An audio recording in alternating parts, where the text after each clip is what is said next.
안녕하세요. 네, 안녕하십니까? 네, 오늘 리오프닝 관련 종목들 잘 가고 있는데요. 특히 여기서 눈에 띄는 게 화장품주들이 굉장히 큰 탄력을 받고 있어서 화장품주들을 지금 사도 괜찮을지도 좀 궁금하고 리오프닝 섹터 안에서 어떤 게 조금 더 유망한지도 궁금한데요. 화장품주 그리고 항공주, 여행주 중에 어떤 섹터를 조금 더 눈여겨보는 게 좋을까요? 네, 오늘 화장품 관련되는 쪽이 굉장히 강하죠. 한국 화장품 제조 같은 경우는 상한가를 이미 들어가 있는 상태고요. 그다음에 최근 들어서 이 리오프닝 관련주들은 오늘뿐만 아니라 상당히 좀 강했었습니다. 올해 12월 1일 그러니까 월초보다 지금 애경산업 같은 경우는 어제 종가 기준으로 한 21.53% 정도 상승했고요. 또 제주은행 같은 경우도 오늘 올라온 거 빼고 한 20.78% 정도 상승했습니다.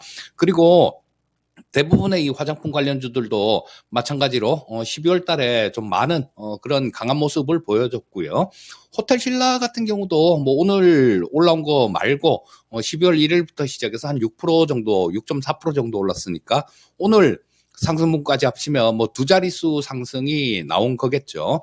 자, 근데 우리가 한번 이런 쪽들, 리오프닝 관련되는 쪽들, 이런 쪽을 이렇게 쫓아가는 그런 매매는 좀 안 좋을 것 같아요. 자, 항공주 같은 경우는 또 오늘 아시아나 IDT 같은 경우는 커다랗게 좀 음선을 그리고 있는데요. 자, 요거는 중국에서 그 합병에 대한 승인이 났다라는 얘기, 그런 얘기가 나오면서 좀 강하게 출발을 했는데 밀리는 모습이 나왔는데요. 자, 일단, 그렇게 보시면 될 것 같습니다. 우리가 한번 좀 생각을 곰곰이 한번 해 봐야 될 것 같아요. 자, 중국이, 8일부터 내년 8일이죠. 그러니까 1월 8일. 자, 그때 해외 입국자하고 격리를 전면적으로 폐지를 하고 전면적인 리오프닝 한다라는 그런 뉴스가 있었는데요. 우리가 중국에 지금 코로나 확진자 수가 엄청나게 증가하는 거, 이 부분도 좀 간과를 해서는 안 될 것 같다라는 생각이 듭니다. 자, 지금 저 일각에서는 조금 우려감들도 나오고 있어요. 중국은 지금 백신을 제대로 안 맞고 엄청나게 코로나가 퍼질 수 있는 그런 환경이기 때문에 또 이러다가 지금 현재는 오미크론 변인데요. 또 다른 변이가 중국에서 발생되기 쉬운 그런 상황이다라는 그런 분석들도 있는 상황입니다. 또 지금 현재 상태가 이렇게 리오프닝을 한다라는 그런 얘기를 하는데요. 자, 중국이 만약에 지금도 화장장이 없어서 그냥 장례는 치르지 않고 그냥 바로바로 그냥 화장을 하고 만다는데요. 이런 상태가 좀 피크는 쳤다라는 얘기를 하지만 좀 더 지속된다라면 과연 이 중국이 이런 거를 정책을 계속 할 수 있을까라는 그런 의문은 듭니다. 그렇기 때문에 일단 이 중국과 리오프닝 관련되는 이런 섹터들이 강하니까요. 단기적으로 이렇게 트레이딩 관점으로 접근을 하시는 거는 괜찮다라는 생각인데요.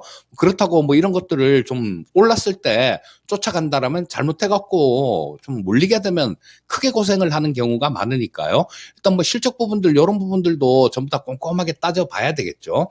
저 화장품 섹터 같은 경우는 결론적으로 말씀드리면 좀 너무 많이 올랐다라는 생각입니다. 그리고 마찬가지 이 항공주들도 마찬가지로 좀 그런 측면들이 좀 있어요. 그리고 아까 말씀드렸듯이 저는 제가 기운지는 모르겠는데 약간의 저는 우려감도 있다라는 생각이거든요. 그러니까 지금 중국이 리오프닝 하기 전에 그때부터 실적이 좀 턴어라운드 된 종목들, 요런 종목들을 좀 이렇게 눈여겨보고 저점에서 좀 매수를 하려는 노력을 기울이는 게 좋을 것 같은데요. 일단 그 대표적인 예를 한 가지 들어보면 파라다이스라는 종목이 있죠. 자, 요거는 외국인 전용 카지노입니다. 근데 보시게 되면 중국 외에 다른 나라들 같은 경우는 전부 다 전면 리오프닝을 한 상태죠. 자, 거기에 영향을 받아서 3분기 실적이 한 383억 정도, 영업이익이 적자에서 흑자로 전환을 했습니다. 자, 주가가 가장 탄력 있게 움직이고 가장 길게 강하게 갈 때는 이 적자 났다가 흑자로 돌았을 때 그때가 가장 탄력 있는 움직임인데요. 이게 뭐 작년에는 552억 정도, 재작년에는 850억 정도가 적자가 났는데 올해 1, 2분기도 적자였습니다. 근데 3분기에는 380억 정도 흑자로 전환을 했으니까 향후에도 뭐 중국이 혹시라도 뭐 조금 우리 기대에 미치지 못하는 그런 부분들이 있더라도 뭐 다른 쪽에서 충분히 좀 이렇게 수익이 난다는 얘기니까요. 물론 중국 쪽이 잘 돼서 뭐 중국 관광객들이 우리나라로 많이 오고 그렇게 된다라면 더 좋아질 수 있는 부분이고요. 그렇지가 않다라고 하더라도 턴어라운드는 된 종목이니까 이런 종목들을 조금 저점에서 노려보는 전략이 좋겠다. 뭐 이런 생각이 듭니다.